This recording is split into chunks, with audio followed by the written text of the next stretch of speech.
back to my YouTube channel. This is another video of the ultimate wedding series, and I wanted to tell you each and everything I did as a part of my glow up before my wedding. What can you expect in this video is a lot of glow up tips. We'll be covering everything from your hair, skin, makeup, teeth, fashion, everything. If you feel happy the way you look, your skin, your hair, your body, then you don't have the need to do these things.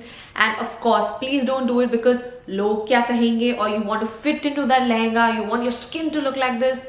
No, just do what makes you happy. I did all of this because it genuinely makes me so happy. I literally enjoy the process of a glow up. So I just wanted to give you a heads up that please be kind to yourself. There's too much pressure and stress already during your wedding days, and the last thing you really need is the pressure to look good. It's not really necessary for you to spend tons and tons of money on your glow up. You can do everything at home if you're on a budget, and I'm going to be sharing alternatives of what you can do at home or on a budget for the glow up. Let's talk skin. Your skin is the most important thing for your wedding day because your makeup sits on it.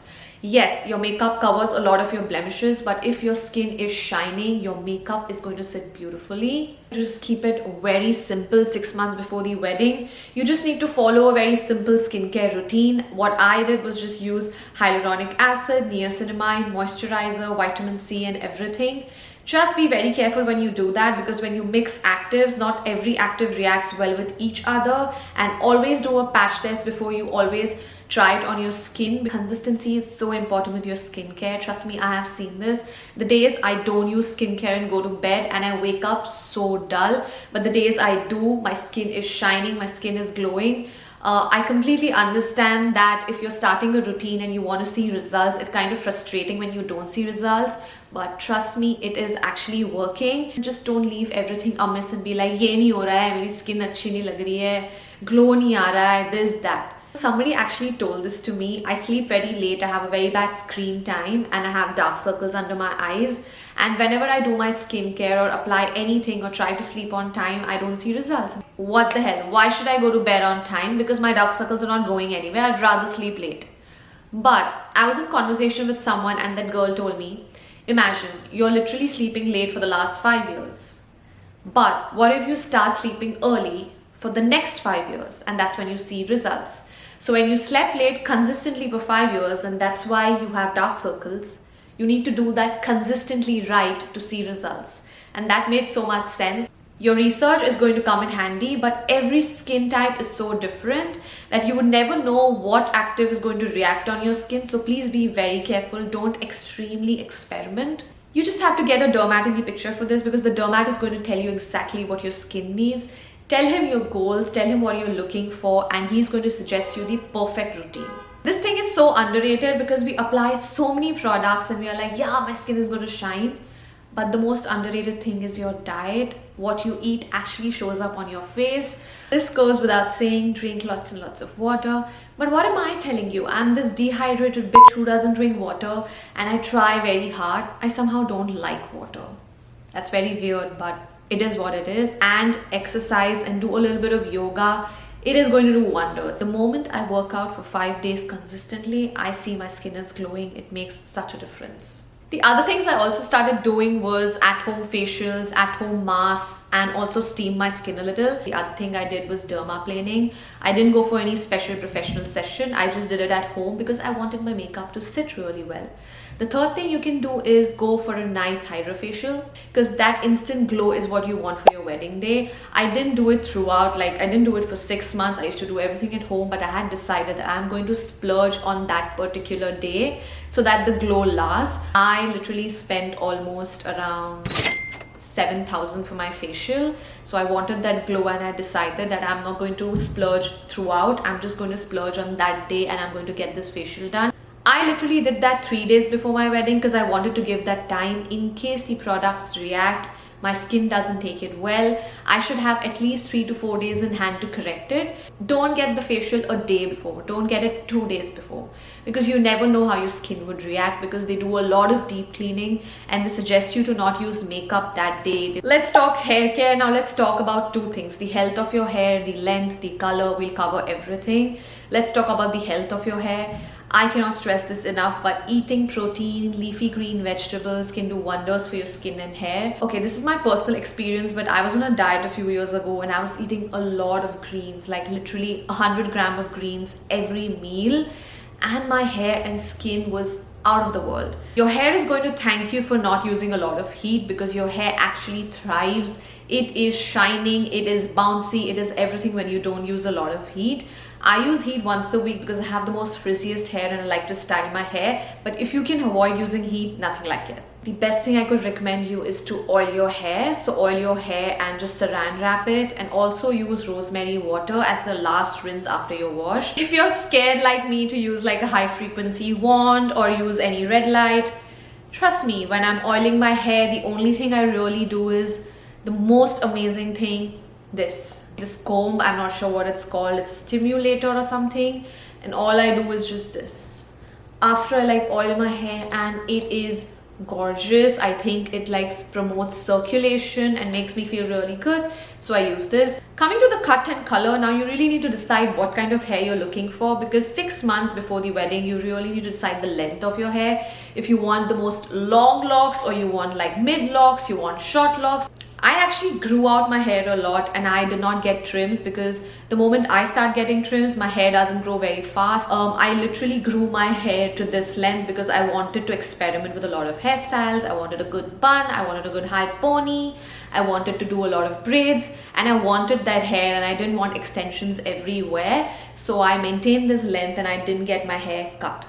You also do get a lot of red light masks, LED masks, and high frequency wands for your hair. So you do have to just look up for that, because I don't know, I'm not sure how much that works, but a lot of people have been using it. A lot of people have been using the Medicube thing that actually like has that red light that makes your skin smoother, makes your texture even. A week before my wedding, I actually got a very nice haircut, and I also got my hair colored because I wanted color on my hair. The other thing I would suggest you to do is go for hair glosses. You can actually also do it at home. There are a lot of products that actually give you that glossy, shiny effect at home. Next, we're going to be covering your teeth. These pearly whites are going to be coming in handy that day, because you're going to be like, namaste, namaste, namaste. My teeth journey has always been in ups and downs, because I'm not very happy with the way my teeth look. I always had braces, I have a very gummy smile, so overall I don't really like my smile. But I did everything possible in that point to just make my pearly whites look better. I had a little gap here, so I got that fixed. I got a bonding done. So these little things can be done, and give yourself at least 4 to 5 months before you get it done. Get a dentist 6 months before your wedding, because it's very important. You need to give that time. If you have any cavities, root canals, chipped tooth, gaps, anything, it could really take a little time, especially for the Invisalign to work. If you're getting a root canal done, you would not want to keep this end moment. Whenever I go to my dentist, I'm like, I really want to whiten my teeth, and they are like, please don't do it, it's going to cause a lot of insensitivity. But there are tons and tons of products in the market that I use like a whitening toothpaste, and I'm not sure how much it's working, but it's at least giving me that satisfaction that I have pearly whites. The other thing that people do is use whitening strips. Now I've heard they are amazing, but again, they cause a lot of insensitivity, so you would have to look into that. Flossing is such a game changer. Like, I'm not consistent with it, but at one point I used to do it every night, and you cannot imagine the gunk that comes out that even a normal toothbrush cannot do. My husband would be very happy to hear this, but please use a tongue cleaner. He's a very big fan of that. He's like, Isha, use a tongue cleaner. Isha, use a tongue cleaner. And Isha doesn't like to use a tongue cleaner because I gag when I use a tongue cleaner. I hate it. It makes so much of a difference with your breath. If you want to control bad breath, then you have to clean your tongue. A week before your wedding, you need to go to your dentist, get everything checked. Just be like, okay, give me a green tick, I am good to go. And if you want to scale your teeth, clean your teeth, or even like whiten your teeth, give yourself at least a week before your wedding to do that. What I did was, I did my scaling 2 days before my wedding. In fact, 1 day before my wedding. And I had swollen gums that were bleeding, because it takes a while for your teeth, because they go literally inside your gums and clean everything. Let's cover the eyebrows and the lashes. Now, 6 months before the wedding, you would have to decide what kind of a look you want to go for. Of course, you can use castor oil on your brows, on your lashes. I have very full brows, very bushy brows, but one of my friends who was having very light brows, she used to use like a drop of of castor oil on her eyebrows and use like a spoolie and just use it on her lashes, and it really worked for her. A week before the wedding, you could get your eyebrows shaped. That really works well. Also, you could get your eyebrows laminated if you like a very fuller laminated look, or tinted if you think your eyebrows are light. Now, these things can be done at home, but you really need that practice. I've seen a lot of videos where people do eyebrow lamination at home, but I'm not sure if I can do it with perfection. So if you really want to get your brows laminated or tinted, I would suggest you to professionally get it done, because that works really well. For your lashes, there are options where you can get a lash lift or you can get lash extensions. Now, I have got lash extensions, but I'm not a fan because they just keep withering off like that, and I'm like, what the hell? Did I really spend that much for you to just come off in a week? Maybe the place I got it done from was not really nice. The other thing you could consider is a lash lift. All they do is just lift your existing lashes, like give a very fuller lifted look. I'm going to be covering the most underrated thing, your body care. Your skin falls here also, not just your face. Of course, your makeup sits here. Consider using a lot of oils, jojoba oil, vanilla oil, plum oil. This is what I use. Maintain that butt, exfoliate your body at least once a week with loofahs, with scrubs. Always use a lotion and a moisturizer, or use body oils to keep that skin hydrated and soft.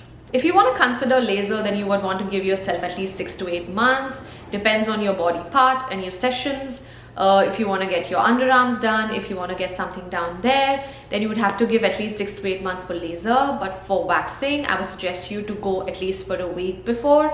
And if you want to get your wax down there also, you could maybe consider getting it done a week before. I don't wax personally, I shave. I just took the risk and shaved literally a day before, because my hair is faster than a bullet train. It grows so fast. Let's talk nails. Now, the thing is, you would want to maintain the health of your cuticles. If you get extensions done frequently, your nail bed kind of gets ruined. So you would want to take care of that 6 months before. You can also use castor oil for your cuticles. I feel the best thing you can do is just do like a very classic French, or just do like a very muted color. I went for a very pinky mauvey nail color with like glitter on it, and it looked so good. It actually matched all my outfits. My intention was for it to match my lehenga, but it matched all my outfits. The other alternative for you to do your nails on budget and also look great, because you don't want to get nail extensions done, is these press-on nails. Trust me, they are the best. I just got them and I have stopped doing my nails here. Like, I don't do my nails very often because they've become very brittle. My nails get chipped very easily. The reviews were insane. Everybody's been using them, and this lasts them literally 2 weeks. They are press-on nails. All you have to do is just glue them to your nails, and it really works so well. But genuinely, I would consider you to get gel nails for your feet, because they look beautiful. A classic French, like, it's gorgeous. And it goes on everything. So I got like a classic French done. You would not want your nail polish to wear off very easily, because you're going to be wearing a lot, dancing a lot. So the nail polish just gets chipped very easily. So you get gel, so it maintains itself for literally 1 or 2 weeks from there till your honeymoon. Let's talk fashion. Now you're thinking, what is the need to talk fashion in a glow up? Of course, the glow up will also come from what you wear. I started investing in a lot of timeless pieces. If you see my wardrobe, it's literally half of what it used to be, because I have removed so many clothes just before my wedding. I was like, no, I'm going to go in a new phase of my life, and I wanted new clothes.